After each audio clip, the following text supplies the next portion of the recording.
एकत्र आलेलो आहोत. आपण एक छोटासा कार्यक्रम केलेला आहे. याच्यामध्ये आपण रेबीज या आजाराबद्दल माहिती देणार आहोत की रेबीज आजार हा कशामुळे होतो, कोणकोणते प्राण्यांमुळे रेबीज आजार हा होतो, त्याच्यानंतर त्याचा संसर्ग आपल्याला कसा होऊ शकतो आणि तो जर प्रतिबंध करायचा असेल तर आपल्याला काय काय उपाययोजना करायच्या आहेत या संदर्भात आपण इथं जमलेलो आहोत. तर मी डॉक्टर गिरीश सर जे प्रोफेसर हेड आहेत कम्युनिटी मेडिसिन डिपार्टमेंटचे, त्यांना विनंती करतो की त्यांनी इन शॉर्ट 2 वाक्यात प्रस्तावित. आपण जे सर्वजण थांबलेले आहोत, जमलेलो आहोत, याचं कारण आहे की दरवर्षी 28 सप्टेंबरला जागतिक रेबीज दिन साजरा केला जातो. दरवर्षी तसं 7 एप्रिलला जागतिक आरोग्य संघटने संकल्प देऊन त्याचा दिवस 7 एप्रिल आपण जगभर जगाच्या पाठीवर आपण साजरा करतो. तसाच 28 फेब्रुवारी 28 सप्टेंबर हा दिन सुद्धा रेबीज जागतिक रेबीज दिन म्हणून आपण साजरा करतो. आता रेबीज म्हणजे काय, बऱ्याच लोकांना माहीत असेल की आपण कुत्रा चावतो ना, बरोबर आहे. लोक म्हणजे कुत्रा चावला तो पिसाळलेला आहे का, साधा आहे का, बरोबर आहे की 10 दिवस त्याच्यावर लक्ष ठेवा, बरोबर आहे की नाही. त्याचे कारण काय, कारण कुत्रा चावला, पिसाळ कुत्रा चावला तर काय मरण हे फार आढळ आहे, बरोबर आहे की नाही. त्याच्यामुळं रेबीज जो होतो तो पिसाळ्याला कुत्रा चावण्याला रेबीज हा रोग होतो. रेबीज होणं म्हणजे काय, लक्षणं काय आहेत की पाणीसुद्धा आपल्याला ते भीती वाटते, बरोबर आहे की नाही. खूप ताप येतो, त्याला वेगवेगळे फिलिंग येतात, बरोबर आहे की नाही. तो हा जो रेबीज रोग आहे हा मुख्यतो पिसाळ्याला कुत्रा चावल्याने होतो.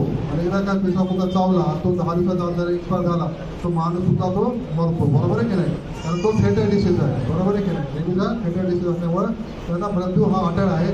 हे न होण्याकरता आपण कसं हे करायचं याची आज तुम्हाला आमचे बाकीचे डॉक्टर्स आपल्याला 10-15 मिनिटात सगळी माहिती देतील की आपण सगळ्यांनी लक्षपूर्वक ऐकावं. ह्या बेसिस आपण आपल्या गावात, आपल्या गल्लीत, आपल्या इथं लोकांना सांगावं जेणेकरून आपण याच्यापासून हे राहू. त्याबद्दल मी आमचे अधिष्ठाता डॉक्टर आदर्श शफीक सर यांचे मी खूप धन्यवाद मानतो. मेडिकल सुपरिटेंडंट डॉक्टर इसम फातिमा मॅम त्यांचे मी खूप धन्यवाद मानतो की त्यांनी या प्रोग्रामला उपस्थित राहिल्याबद्दल. आणि माझे डिपार्टमेंट पूर्ण जे रोगप्रतिबंधक आणि सामाजिक औषधशास्त्र विभागाचं जे आहे ते आम्ही हा डे साजरा करतो. थँक्यू. तर रेबीज आजार फक्त कुत्र्यांना चावल्यामुळे होतो का, नाही, तर कोणकोणत्या प्राण्यांमुळे रेबीज आजार हा आपल्याला होऊ शकतो याच्याबद्दल माहिती देण्यासाठी मी डॉक्टर मसीरा अन्सारी यांना बोलतो. फक्त कुत्रा चावलाय तेव्हाच आपल्याला काळजी घ्यायची. हम आज ये जानेंगे कि रेबीज कौन कौन से जान सकता है. चमगादड़ से हो सकता है,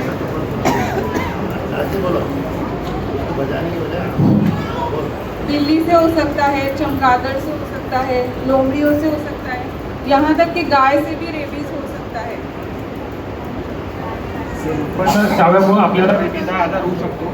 त्याच्यानंतर आपल्याला संसर्ग जो आहे रेबीज आजाराचा कसा होतो याच्याबद्दल मार्गदर्शन करायला मी डॉक्टर अन्शिका फुलानी यांना बोलवतो. अच्छा, अब 2 तरीके से रेबीज फैलता है, ठीक है. सबसे पहला होगा कि कोई चीज़ काटने से हो रहा है. अब कौन सी चीज़ काटेगी, कुत्ते.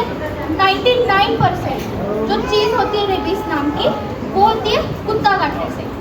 और एक चीज़ है जो अमेरिका में फाइंड हुई है जो होता है चमगादड़ काटने से. अगर ये सब चीज़ अपने को काटी तो रेबीज अपने को होता है. दूसरी चीज़ है कि जो काटने से नहीं होता. कैसे नहीं होगा, समझो अपने को कुछ वुंड है या फिर कुछ खरोच आ गई अपने को, तो क्या होगा, उसके ऊपर कुत्ते ने चाटा. अब अपने को पता नहीं है वो कुत्ते को रेबीज है या नहीं, तो अपने को चांसेस है कि अपने को रेबीज हो सकता. तो एक चीज़ आ गया. अभी समझो मैं एक लैब में काम करती हूँ, अभी वो इंसान को रेबीज है, वो एक हो सकता है या नहीं हो सकता. क्या, ह्यूमन टू ह्यूमन मतलब क्या, एक आदमी से दूसरे आदमी को हो सकता है. मतलब जैसे direct skin to skin contact नहीं हो रहा है, अगर अपन बात कर रहे हैं तो नहीं होता. मतलब इस पर रिसर्च चल रही है अभी. यहाँ इसका मतलब ये नहीं कि वो नहीं हो सकता, इट इज़ ऑनगोइंग रिसर्च. अभी कोई रॉडेंट्स है, रॉडेंट्स का मतलब क्या होता है, जैसे कोई चूहा है वो आके काट लिया, उससे होगा, नहीं होगा. अगर समझो एक इंसान, सॉरी एक जानवर है जो कोई देशों में कुत्तों का मीट भी खाते हैं, मतलब जो उसका मांस रहता है वो खाते हैं. अगर समझो बाद में वो रेबीड एनिमल है जिसको रेबीज है, तो वो जो मांस है अगर वो खाने के बाद अपने को रेबीज होगा क्या, नहीं होता. तो ये सब चीज़ों से बहुत सारे अपने को गैर समझ है तो भाई इससे होता इससे नहीं होता. तो 2 चीज़ों से होता है, एक तो काटने से होता और एक बिना काटे भी होता। Thank you. फिर कुत्ते की आवाज़ बदल जाती है और वो खाना पीना बंद कर देता है। आखिर में उसको पैरालिसिस होता है, कोमा होता है और फिर आखिर में कुत्ता मर जाता है। जो दूसरे तरीके का रेबीज होता है कुत्तों को, वो डम रेबीज होता है, जिसमें कुत्ता बिल्कुल ही शांत हो जाता है और कुत्ता एकदम शांत हो जाता है, उसको शुरू से पैरालिसिस हो जाता है और उसका जबड़ा लटक जाता है और वो खुद को एकदम अकेला कर देता है, मतलब सब एकदम खुद को अकेला कर देता है। तो किसी भी कुत्तों में ये लक्षण आने के 10-15 दिन के अंदर कुत्ते की मौत हो जाती है। मॅडमने इन शॉर्ट सांगितलं की कुत्र्याला जर उठायचं असेल, जर कोणाला प्राण्याला जर रेबीज झाला तर तो काय आहे, माणसाची भीती त्याच्यामधून दूर होऊन जाते, तो कुणालाही चावतो आणि त्याचं जे आहे की आवाज बदलतो आणि त्याच्यानंतर तो इकडं तिकडं सर्व वेळा पळतो। त्याच्यानंतर सगळ्यात महत्त्वाची गोष्ट आहे की जर आपल्याला कुत्रा किंवा जानवर जर कोणताही प्राणी आपल्याला चावला असेल तर आपल्याला काळजी काय घ्यायची आहे, जखम झाल्यानंतर त्याच्यावर आपल्याला काय उपचार करायचे आहे, त्याच्याबद्दल माहिती सांगण्यासाठी मी डॉक्टर अंशिरा मुलानी यांना बोलतो। डॉक्टर मिसबा मोदी।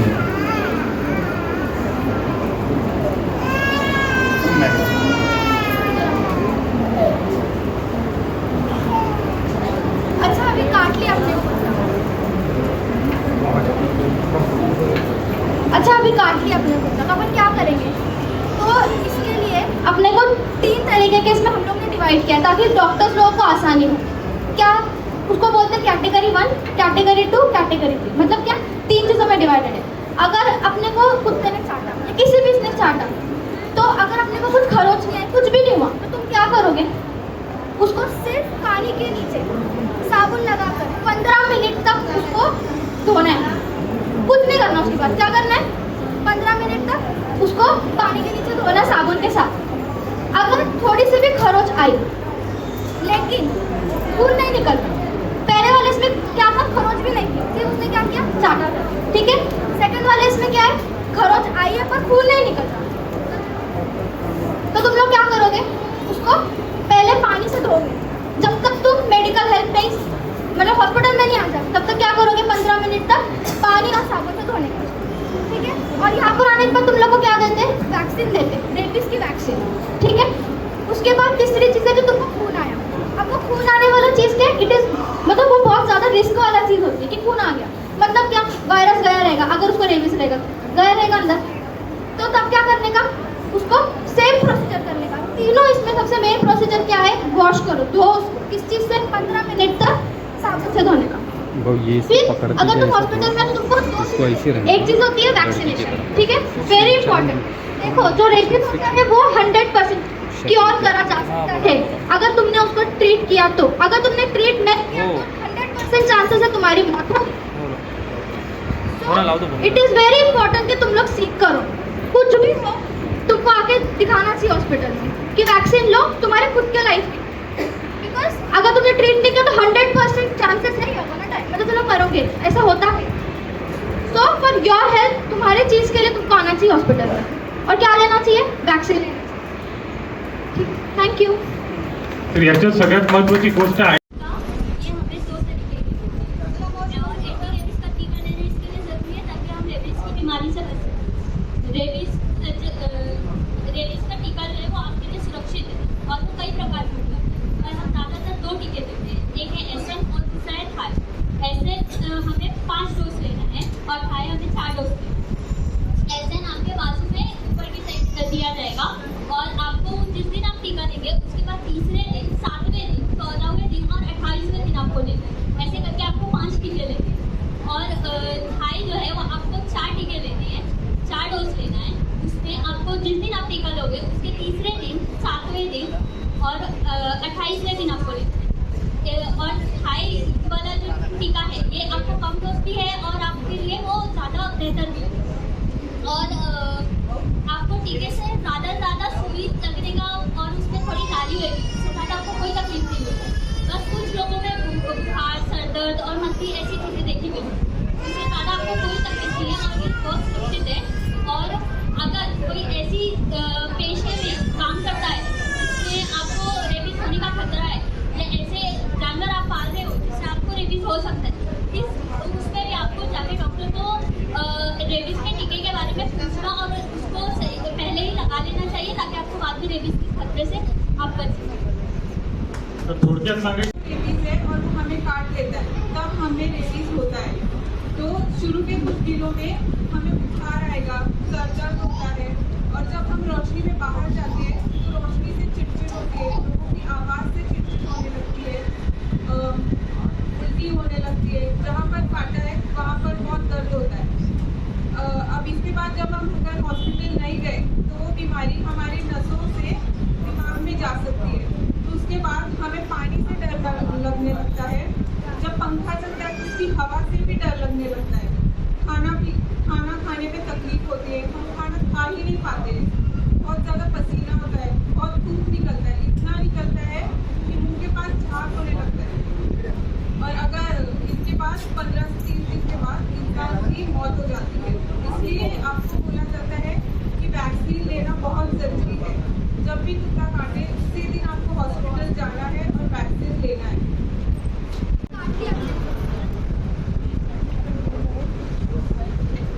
अच्छा, अभी काट लिया अब अपन क्या करेंगे? तो इसके लिए अपने को 3 तरीके के इसमें हम लोग ने डिवाइड किया ताकि डॉक्टर्स लोगों को आसानी हो। क्या उसको बोलते हैं कैटेगरी 1, कैटेगरी 2, कैटेगरी 3। मतलब क्या 3 चीज़ों में डिवाइडेड है। अगर अपने को कुत्ते ने चाटा या किसी भी ने चाटा, तो अगर अपने को कुछ खरोच लिया, कुछ भी नहीं हुआ, तो तुम क्या करोगे? उसको सिर्फ पानी के नीचे साबुन लगाकर 15 मिनट तक उसको धोना है। कुछ नहीं करना, उसके बाद क्या करना है? 15 मिनट तक उसको पानी के नीचे धोना साबुन के साथ। अगर थोड़ी सी भी खरोच आई लेकिन खून नहीं निकला, पहले वाले इसमें क्या था? खरोच भी नहीं थी, फिर उसने क्या किया? चाटा था, ठीक है। सेकंड वाले इसमें क्या है? खरोच आई है पर खून नहीं निकला, तो तुम लोग क्या करोगे? उसको पहले पानी से धोगे। जब तक तुम मेडिकल हेल्प पे मतलब हॉस्पिटल में नहीं आ जाते तब तक क्या करोगे? 15 मिनट तक पानी और साबुन से धोने का, ठीक है। और यहाँ पर आने के बाद तुम लोग को क्या देते हैं? वैक्सीन देते हैं, रेबीज की वैक्सीन, ठीक है। उसके बाद तीसरी चीज़ है कि तुमको खून आया। अब वो खून आने वाला चीज़ क्या? इट इज मतलब वो बहुत ज़्यादा रिस्क वाला चीज़ होती है कि खून आ गया, मतलब क्या? वायरस गया रहेगा, अगर उसको रेबीज रहेगा गया रहेगा अंदर, तो तब क्या करने का? उसको सेम प्रोसीजर करने का। तीनों इसमें सबसे मेन प्रोसीजर क्या है? वॉश करो, धो, इस चीज़ से 15 मिनट तक साबुन से धोने का। फिर अगर तुम हॉस्पिटल में तो तुमको 2 चीज़ें देते। एक चीज़ होती है वैक्सीनेशन, ठीक है, वेरी इंपॉर्टेंट। देखो जो रेबीज होता है वो 100% क्योर करा जा सकता है अगर तुमने उस पर ट्रीट किया तो। अगर तुमने ट्रीट नहीं किया तो 100% चांसेस है तुम्हारी मौत हो। So it is very important कि तुम लोग सीख करो, कुछ भी हो तुमको आगे दिखाना चाहिए हॉस्पिटल कि वैक्सीन लो तुम्हारे खुद के लाइफ के। बिकॉज अगर तुमने ट्रीट नहीं किया तो 100% चांसेस नहीं होगा ना, टाइम मतलब तुम लोग मरोगे, ऐसा होता है। सो फॉर योर हेल्थ तुम्हारी चीज़ के लिए तुमको आना चाहिए हॉस्पिटल। और क्या लेना चाहिए? वैक्सीन लेना। बाजू में इंजेक्शन दिया है। अब कैटेगरी 3 का जो जख्म है जिसमें से खून निकलता है, तो उस जख्म में हम लोग जख्म की जगह पर इंजेक्शन देना होता है, जो कि बहुत ज़रूरी है। और जल्द से जल्द हमें इंजेक्शन दोबारा लेना चाहिए। 7 दिन के अंदर अगर वो इंजेक्शन नहीं दिया तो फिर जो बीमारी है वो बहुत ज़्यादा मतलब बढ़ सकती है और आपकी डेथ भी हो सकती है। तरी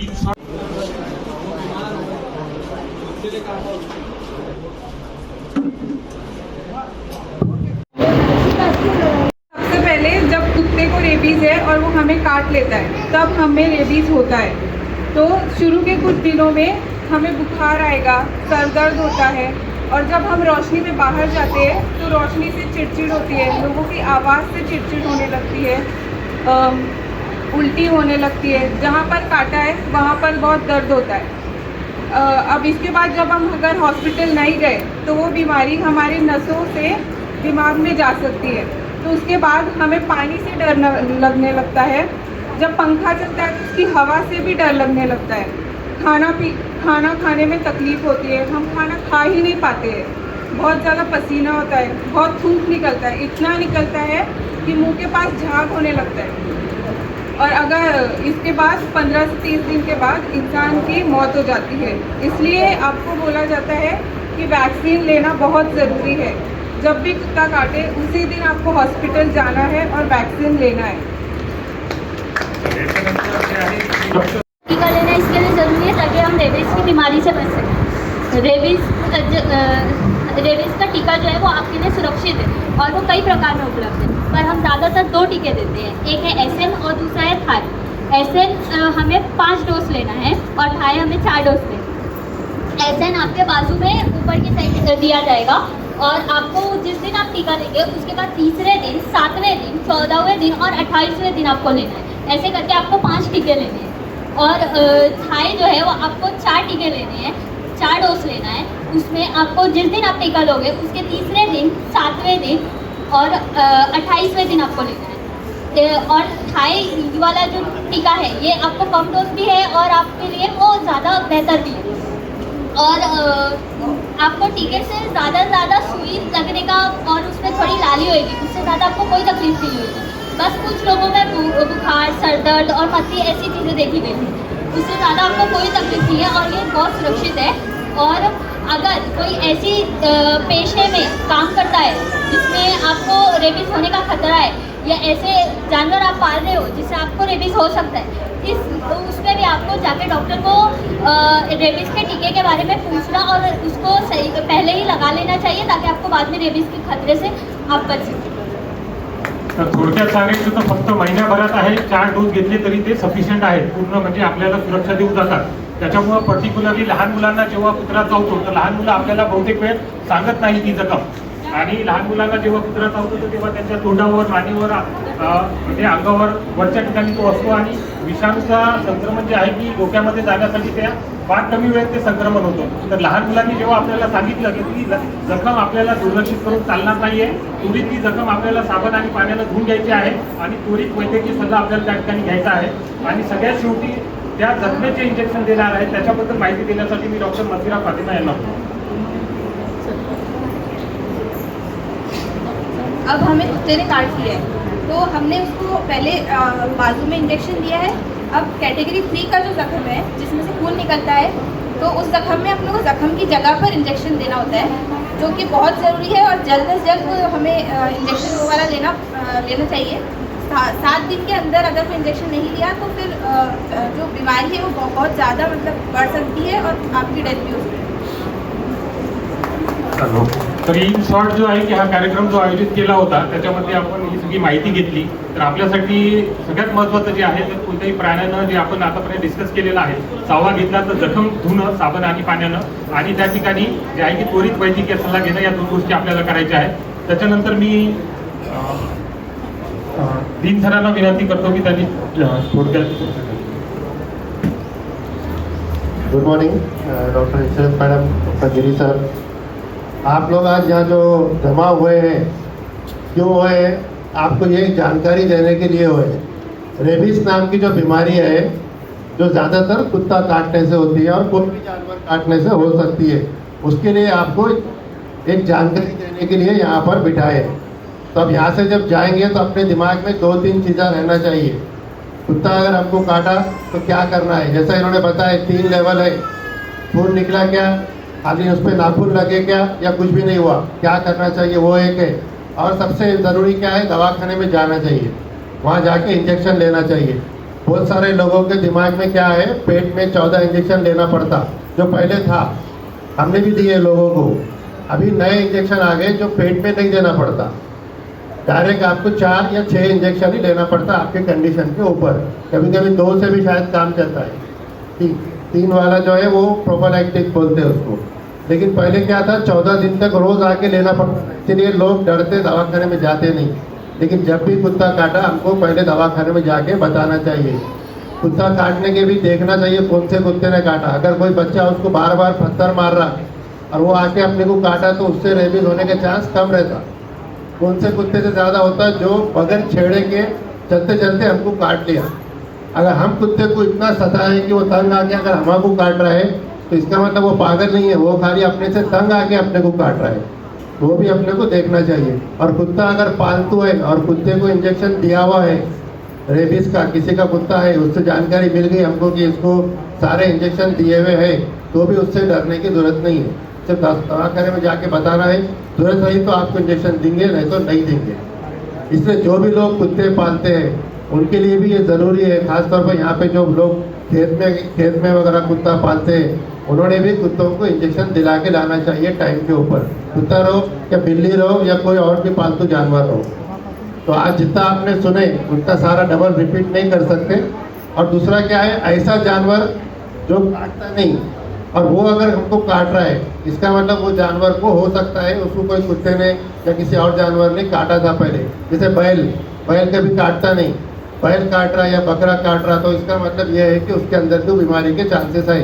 तो ऐसे टाइम पे फटाफट जब का जब दवाखाने में आना चाहिए। तो आज जितनी जानकारी यहाँ से ले गए उसका थोड़ा सा इतना सा अपने अपने गांव में घर के आसपास लोगों को बताइए। और जो सर ने बताया, कुत्ता काटने के बाद सबसे पहले क्या करना है, साबुन से उसको धोना है अच्छे से। कोई भी जख्म हो, कहीं गिर भी गए, मार भी लग गया, तो सबसे पहले साबुन से धोना चाहिए। लोग बोलते पानी मत लगाओ, वो गलत है। पानी में जितनी गंदगी नहीं रहेगी जितनी वो मट्टी में या जहाँ गिर गया वहाँ रहती है। तो सबसे पहले क्या करना चाहिए, जख्म को अच्छे से धोना चाहिए। धोने के बाद उसको दवाखाने को लेके आना चाहिए। ठीक है, जितना समझ में आया उतना लोगों को समझाने की कोशिश करो। Thank you. तुम्ही सगळे थांबले, आपला अमूल्य वेळ आम्हाला दिला, तर आज तुमच्या सगळ्यांचा धन्यवाद। डीन सर आले, डेप्युटी सर आले, आमचे डिपार्टमेंट कमिटी मेडिसिन आहे, बाकीचा स्टाफ आहे, यांना सगळ्यांना on behalf of department of committee me thank देतो आणि हा कार्यक्रम संपला जायचो।